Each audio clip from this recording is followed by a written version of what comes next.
महासभा होगी और क्या मुद्दे रहने वाले? हाँ, नमस्कार। कल हमारी पूरी कॉन्फेडरेशन की बैठक हुई है।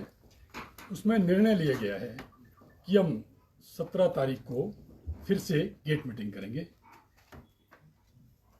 किन इश्यूज को लेकर, क्या डीए एरियर ही, या क्योंकि जिस तरह से एक प्रिविलेज मोशन आपके खिलाफ लाया गया है मंत्री की तरफ से विधानसभा में, उसको लेकर भी डिस्कस होगा? इसमें क्या मैटर्स रहने वाले हैं? नहीं, निश्चित तौर पर जैसे हमने कल जो हमारी मीटिंग हुई उसमें रोष व्यक्त किया गया। देखिए, देश के कर्मचारी हों चाहे सचिवालय के कर्मचारी हो, सचिवालय के कर्मचारी ने विधानसभा में पूरी निष्ठा से, पूरी ईमानदारी के साथ अपना काम किया। रात को 10-10, 12-12 बजे गए, हमने कोई विघ्न नहीं डाला, लेकिन इसका इनाम हमें प्रिविलेज मोशन के तौर पर दिया गया। और ये हिमाचल प्रदेश के इतिहास में पहली बार हुआ है कि जब कर्मचारी, चुने हुए कर्मचारी नेता को प्रिविलेज मोशन लाया गया उनके खिलाफ। और मैं ये बता देना चाहता हूँ आपको कि सचिवालय सेवा कर्मचारी संगठन एकमात्र ऐसा मुझे लगता संगठन है जहाँ पे चुन के लोग आए जाते हैं। जब हमारे इलेक्शन होते हैं तो 5-5 पोलिंग बूथ होते हैं। सुबह 10 बजे पोलिंग शुरू हो जाती है, शाम को 5 बजे चलती है, उसके बाद काउंटिंग होती है।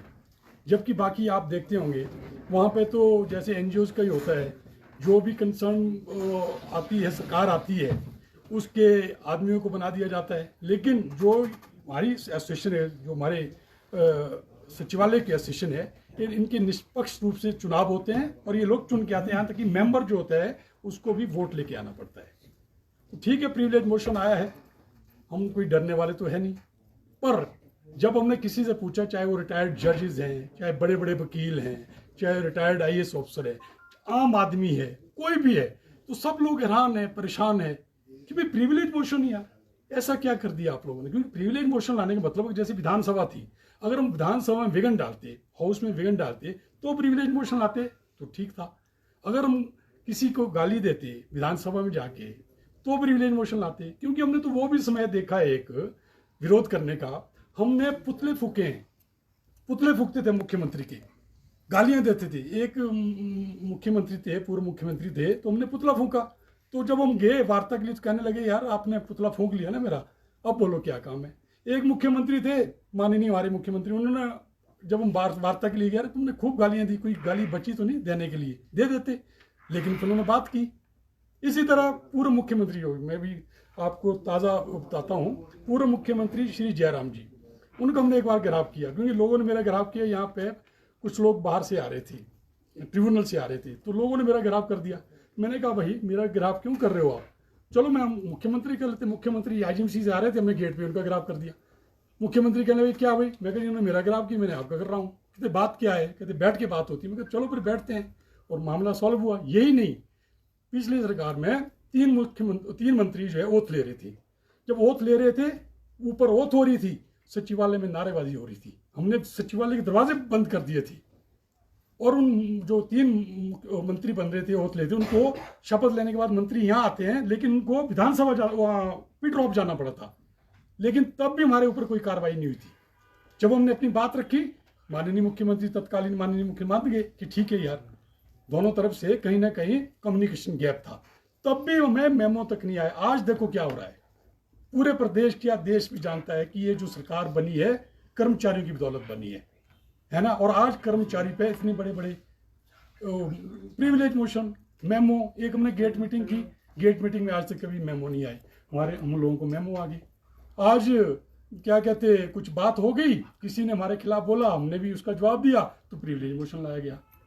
तो ठीक है, अब कुचलो जितना आप कुचल सकते हैं। हमें वार्ता का रास्ता खुला है अभी, अगर सरकार आपको बुलाती है, या आप भी पहल कर सकते हैं कि बातचीत हो, उसके माध्यम से आपको कोई समाधान होता दिखाई दे रहा है? बिल्कुल, अगर वार्ता को बुलाते तो करें ना वार्ता, हम करने को तैयार है। वार्ता करने कौन नहीं चाहता है?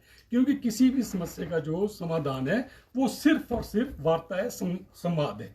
अगर संवाद होगा तो निश्चित तौर पे बड़ी से बड़ी समस्याओं का हल होता है। इसका क्यों नहीं हो सकता है? अब क्यों नहीं संवाद करना चाहते हैं, क्या बात है? पर हम आभारी हैं जो हमारे और भी मंत्री है, किसी भी मंत्री ने नहीं कहा, किसी भी एमएलए, उन्होंने जानते हैं यार कैसे सरकार आई, सिर्फ और सिर्फ एक। क्या लग रहा है, एरियर और डी आपका लटका पड़ा है? अब सरकार कह रही है कि आर्थिक संकट नहीं है हिमाचल प्रदेश में, उम्मीद लगी आपको भी कि हिमाचल प्रदेश में अब जब आर्थिक संकट नहीं है तो आपकी जो ये डिमांडें हैं ये पूरी हो सकती हैं, या सरकार छुपा रही है आर्थिक संकट को? देखिए नहीं, मैंने कहा कि हर समस्या का समाधान संवाद है। आप बुलाओ ना, हम बताते हैं। अगर आर्थिक स्थिति खराब है, होती है, घर की आर्थिक स्थिति खराब होती है, उसका क्या होता है, बैठ के बात की जाती है कैसे हमने आर्थिक स्थिति ठीक करनी है। हम बताएंगे, हम कोई बाहर के लोग थोड़े हैं, हम इसी परिवार के और माननीय मुख्यमंत्री हमारे मुखिया हैं, हमें बुलाएं, हम बताएंगे कि कहाँ से पैसा आ सकता है। देखिए, जो डीए है या डीए एरियर है, डीए है और पे स्केल एरियर है, देखो ये देनदारी है, कमाया है लोगों ने। अगर ठीक है आर्थिक स्थिति खराब है तो हम बताएंगे इसका क्या हल हो सकता है। मुख्यमंत्री कह रहे हैं देंगे। आर्थिक स्थिति ठीक है, खराब नहीं है। नहीं, कुछ लोग कभी कहते हैं कि खराब है, कुछ लोग बोलते हैं ठीक है, तो बैठ के बात होगी ना। हम बताएं, हम हमारे साथ देखो जो हमारे ये डिप्टी सेक्रेटरी है मैम, है ना, ये भी डिप्टी सेक्रेटरी रैंक के हैं, सभी लोग डिप्टी सेक्रेटरी रैंक के, एडिशनल सेक्रेटरी रैंक के भी हमारे साथ है, हमारे कर्मचारी अधिकारी एडिशनल सेक्रेटरी रैंक के। आपको क्या लगता है संजीव जी की सरकार आपसे वार्तालाप नहीं करना चाहती है इस मामले को लेकर? अब ये तो आप लोगों को ज़्यादा मालूम होगा, क्योंकि हमें कहा गया कि हम वार्ता करेंगे। मैं कहा ठीक है, हम भी इंतजार कर रहे हैं, तभी हम नहीं गए। देखो हमारा लास्ट जो जनरल हाउस हुआ था 23 तारीख को होता, तो उसके बाद तो हम तो वही कमीज और ट्राउजर में आ रहे हैं, शायद कब बुला दें माननीय मुख्यमंत्री, क्योंकि हमें तो जीन और टी शर्ट पहनने की आदत है।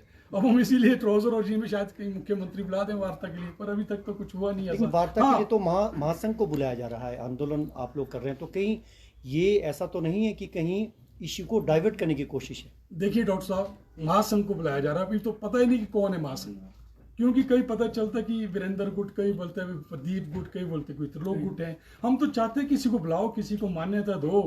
हम तो सच में चाहते हैं, दिल से चाहते हैं कि हम पूरे प्रदेश के कर्मचारी पेंशनर है 5 लाख, हमें दर्द है उनका, तभी हमारे को आवाज उठानी पड़ी। किसी को मान्यता नहीं दी है ना, हम तो चाहते हैं कि महासंघ बुलाओ, किसी को मान्यता दो, उनके साथ ये इश्यूज डिस्कस हों।